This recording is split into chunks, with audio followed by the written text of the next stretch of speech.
Hello, everybody. Thank you for joining us on our demo of Explore Images. I'm Michelle Barber. I work on the user experience design team for FamilySearch, where we get to design lots of fun products and experiences you all use on FamilySearch. And this is John Alexander. Hello, I'm John, and I'm a experience manager at FamilySearch.org, and I get to work on Explore Images and help people try and find and use our historical images for their research. So happy to be here. Awesome. Thanks, everybody. First, John, can you just tell me what Explore Images is and how somebody would come about using that on FamilySearch? Yeah, let's start by just going to FamilySearch.org. Awesome. I'm going to share my screen, and this is just FamilySearch.org, our landing page, and we're going to be talking about this category under search called images.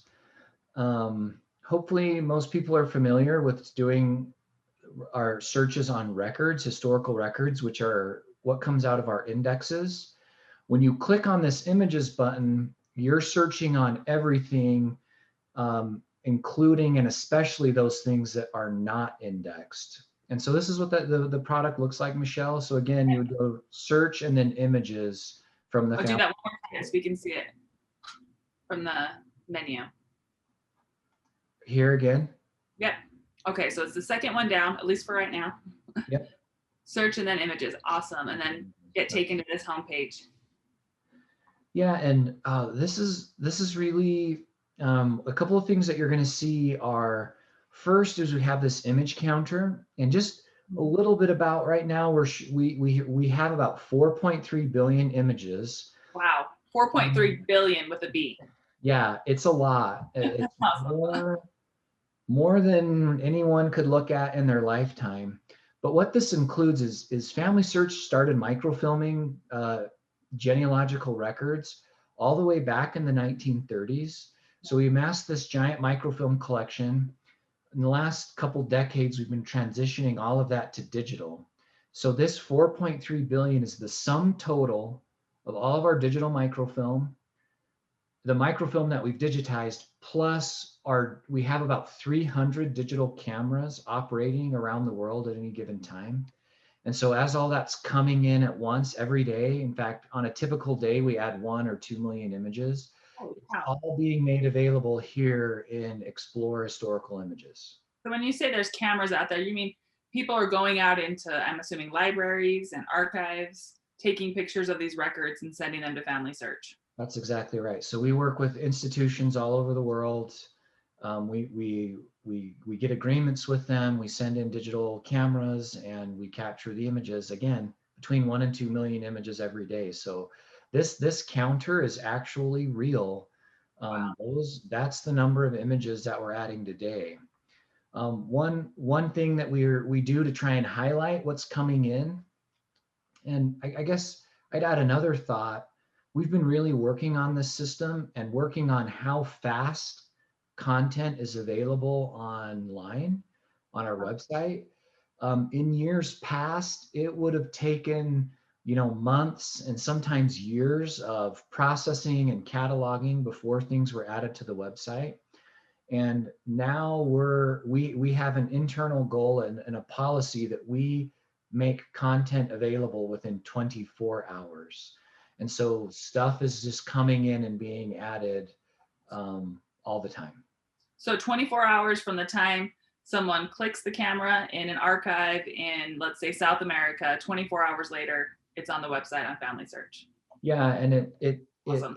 sometimes it's a little longer, just in fairness, because we might have to ship something, but it's 24 hours from the time the images are ingested into our system that Awesome. they're available. But yeah, I want to show this. If I click on this, view the most recently added images, what we're looking at now, this is a search that's looking at the all of the content that we've added in the last 2 weeks. So right away, I can see we're looking at information from the Democratic Republic of the Congo. And then I'm just going to move this. I really like this map view that people can click on the upper right part of their screen.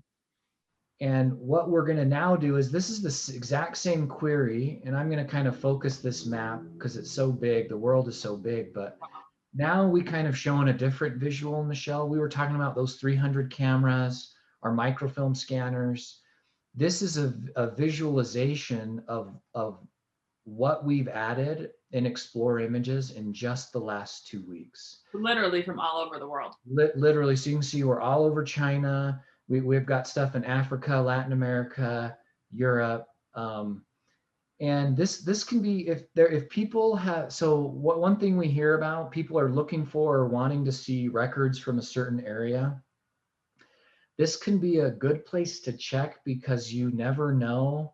If you have ancestors in Spain, we've added 4,000 results in the last 2 weeks. And we're gonna, Yeah, month over month, this changes. You can come in, you can look more detailed, look in the areas of Spain where we actually are adding content. And this is a way to get access to content, long before it's going to be indexed and available as searchable records. that's great. So if I had an area of the world, say a country that I'm really specific on that hasn't had a lot of records available, I can just keep an eye waiting to see if they And pop up on there. and check, and this, bear in mind, so I'm looking this is telling me this is Spain for the last 2 weeks. It's easy to just X off this last 2 weeks and then update, and you can come in and say, I want to know everything that FamilySearch has from Spain. We have over 500,000 books, or rolls of film, lots and lots of content. You can look more specific in different areas. You could look at like a province, and then um, uh, Great. look at different record types within them. There's a lot of really advanced tools for people who want to understand what FamilySearch has and understand what they can use in their research. Okay. That's a lot of awesome features there, but can you show me just how I would use this as a patron? I'm not really wanting to look at the most recent things. I'm looking for, let's say, a specific person in my family. How would I go about doing Yeah, that? great question. So this is like so much information. We're feeling tons of overload. So I'm gonna restart. Okay. We're gonna go all the way back to the beginning. So if you're here for the very first time, Michelle, you're wondering, how can I use this realistically to be beneficial to me? The best thing I recommend to do is to start with a place where your ancestors are from, and and that will start giving you an idea of what might be there. So not long ago, I was working to uh, working with a FamilySearch employee who had the same question, like, how could we use this? And she mentioned that she had family in the very small town of Delta, Utah. And then that's where her family was from. Awesome. And she said, I don't even know if FamilySearch has anything in Delta, maybe not. And I said, honestly, I do not know. Let's go find out. So So let me just ask you one question before you hop from there. sure. So even if I'm looking for a specific person, you're telling me I should start by looking where they're from rather than searching by their name? Yeah, in this case, because typically we get name-based searches after we do the indexing of records. Oh, okay. And when you're looking here, you're looking, what if there's stuff that what hasn't been indexed that's not going to give me a result based on a name search. Okay. So then you start looking at places or events in that person's life where people might be. Okay. So again, we're going to just check Delta, and the result was maybe disappointing because we only had 5 books or things from Delta.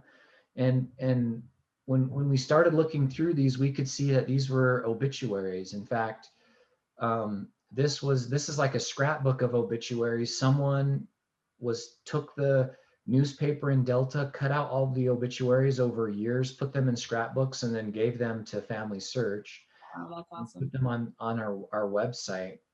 Her family surname, you can see in the volume column over here that it looks like these were organized alphabetically by surname, and her family surname in this case was Shepherd.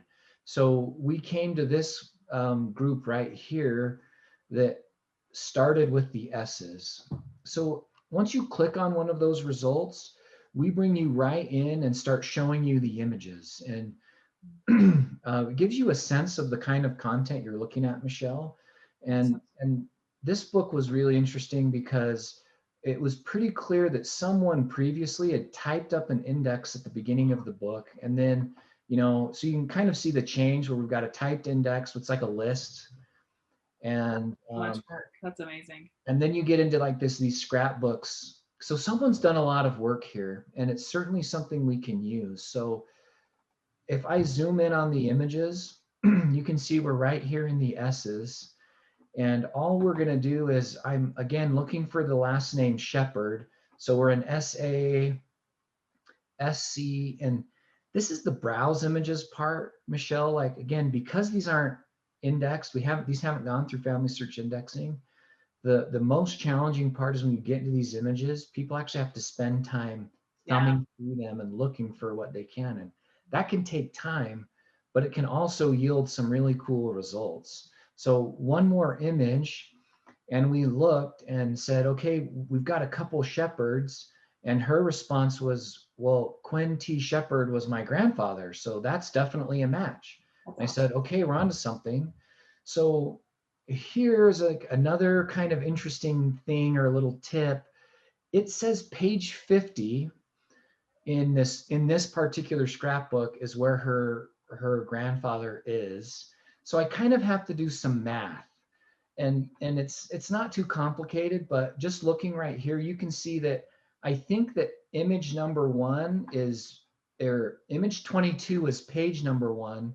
So I'm going to add 50 to 22, and I'm just going to type in 72 and click enter. And it didn't get me exactly there. I got close. So what page are you on now? Oh, you're page 51. I'm on 51. So now I got to back up, but now here we are on page 50, and here we are with an obituary for Quinn T. Shepherd. So this ended up being a really great find. She'd never seen this obituary. We were able to attach it to the tree. She was able to share it to family. And it kind of started off as this really basic question of, would there be something for my family in there? I have family in Delta, Utah. To in just 5 or 6 minutes, finding a record, an image with really great content and great information that, again, is not indexed. You couldn't just type in Quinn T. Shepherd and find this. You have to come in and find it yourself. So I think that's what a lot of us are used to doing, especially where we live in a Google world. You put in one thing and you're expecting one result of exactly what you're looking for. And sometimes that does happen on FamilySearch with indexed records, and it's awesome. But there's also a lot that we might be missing if we stop there. And no question, if we could index everything, we would, without a doubt. That's the goal. Yeah. That's why we need people's help indexing. But the reality is, Michelle, is only about 1/5, 20% of our content is indexed on FamilySearch.org. And we're actually adding images faster than we can index them. So we're falling behind. And we're doing a lot of things to help solve that problem. And we'll continue to see more and more indexed records. But if you're at a brick wall, if you can't find things that are indexed, in areas of your family where you're doing research, then these historical images are a great place to look and find, because there's a very good chance that the answer to your brick wall or your gold mine is somewhere in these images, and we're just trying to help people find them. It's, again, 4.2 billion. It's so much, but we're hopefully you could still find and be successful here. Yeah, because there's clues. Like you said, there's the places that have there. And then once you look within the book, there's some more clues, like that index was fantastic. And so it's not just in a haystack. There's clues. If you knew a birth year, but you wanted to find a birth record with parents, that's a great clue. So you have where they might be born. You can look for birth records and look on those years. And you can really filter down. So hopefully you're not having to go through hundreds of images, but we can get you down to a subset where you're able to go through, a handful of images. And like this, we were, and this is a good example of getting there really quickly. Sometimes it's not this easy, but it's a lot of the content is here. That's great and super rewarding. And I see the attach to family tree button in the top right. I'm assuming that Yeah, would be a so step. if you got here, then and we wanted to go through this, and you just click this attach to family tree. It would Awesome. walk you through our process to attach this record directly to the tree. You know, you can download the image. There's a lot of things that you can do once you find your ancestor. Again, downloading is just here. There's this down arrow button. Um, Great. and so there's lots of things we're hoping you can do once you find your images.